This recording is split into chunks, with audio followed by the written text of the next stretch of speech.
हम इस वीडियो में जानेंगे भौतिक राशियां किसे कहते हैं। भौतिक राशियां किसे कहते हैं तो भौतिक राशियां का अर्थ है कि भौतिक शास्त्र का अध्ययन करने के लिए जिन राशियों का भौतिक शास्त्र का अध्ययन करने के लिए जिन राशियों का प्रयोग प्राथमिक रूप से किया जाता है, उन राशियों को ही हम भौतिक राशियां कहते हैं। ये चीज क्लियर है। और भौतिक राशियां किसे कहते हैं ये चीज क्लियर है। आगे हम जानेंगे कि इन भौतिक राशियों को कितने वर्गों में विभाजित किया गया है। तो हम जान लें कि इनको दो वर्गों में विभाजित किया गया है, स्केलर और वेक्टर। स्केलर वेक्टर, ठीक है, ये बात हो गई। और भौतिक राशियां जैसे कि इसके बताएंगे कि भौतिक राशियां क्या क्या होती है। जैसे कि हम बात कर ले आयतन की, घनत्व की, बल की, कार्य की, ऊर्जा की, टेम्परेचर की, विद्युत धारा की, ये सब क्या है, लंबाई हो गया, द्रव्यमान हो गया, ये सब क्या है, भौतिक राशियां। क्या है, भौतिक राशियां है। ठीक है, आगे हम जानेंगे कि इसको कितने वर्गों में विभाजित किया गया है, अदिश राशि में और सदिश राशि में। इनको दो वर्गों में विभाजित किया गया है, अदिश और सदिश। आइए अब हम जानते हैं अदिश राशि किसे कहते हैं। क्या, अदिश राशि।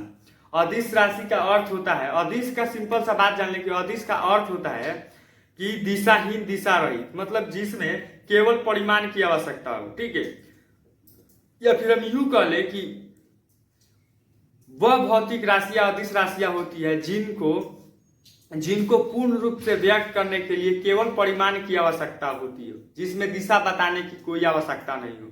जैसे हम बात कर ले, एक गोला है जिसका वजन कितना है, 4 किलोग्राम। ये तो तथ्य, मतलब ये जो तथ्य हम बोले हैं कि एक गोला है उसका वजन 4 किलो है, ये तो सही है। या फिर हम इसमें दिशा बताने की कोई आवश्यकता है कि इस दिशा में कीजिएगा आप तो चाचा आपका ये गोला जो होगा इसका वजन 5 किलो बढ़ जाएगा, इधर कीजिएगा तो 4 किलो रहेगा, ऐसा नहीं होता है। ठीक है, अगर इस दिशा में 4 किलोग्राम है गोले का तो इस दिशा में भी 4 किलो वजन होगा।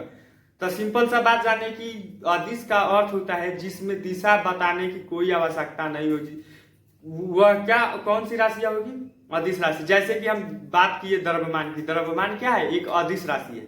और भी अदिश राशियों की बात करें तो कुछ अदिश राशियां होगी, जैसे लंबाई हो गया, आयतन हो गया, घनत्व हो गया, कार्य हो गया, ताप हो गया, ऊर्जा हो गया, विद्युत धारा हो गया, आवेश हो गया, ये सब क्या है, अदिश राशियां है। कौन सी राशियां है, अदिश राशियां है। ठीक है, आगे हम जानेंगे। और एक बात, अदिश राशियों को हम केवल अदिश भी कह सकते हैं या फिर अदिश भी लिख सकते हैं, सिंपल सी बात। और एक बात कि अदिश राशियों को हम सिंपल, मतलब एकदम सामान्य गणित के रूप से इसमें जोड़ कर सकते हैं, गुना कर सकते हैं, भाग कर सकते हैं, घटा सकते हैं। जैसे कि मान लीजिए कह दिए हम कि ए चाचा, अगर एक गोला 4 किलोग्राम है तो वैसे 10 गोले का वजन कितना होगा। तो आप कैसे कहिएगा, ए चाचा एक गोले का वजन अगर 4 किलो है तो वैसे 10 किलो होगा, 10 गो गोला होगा, तो उसको 4 से 10 में मल्टीप्लाई कर दीजिए, क्या कर दीजिए, गुना कर दीजिए।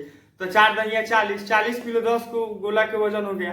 ये तो सिंपल सा बात है, समझ में आ गया। इसको सिंपल लैंग्वेज, सिंपल गणित के रूप से हमनी के व्यक्त कर सकते हैं। ठीक है।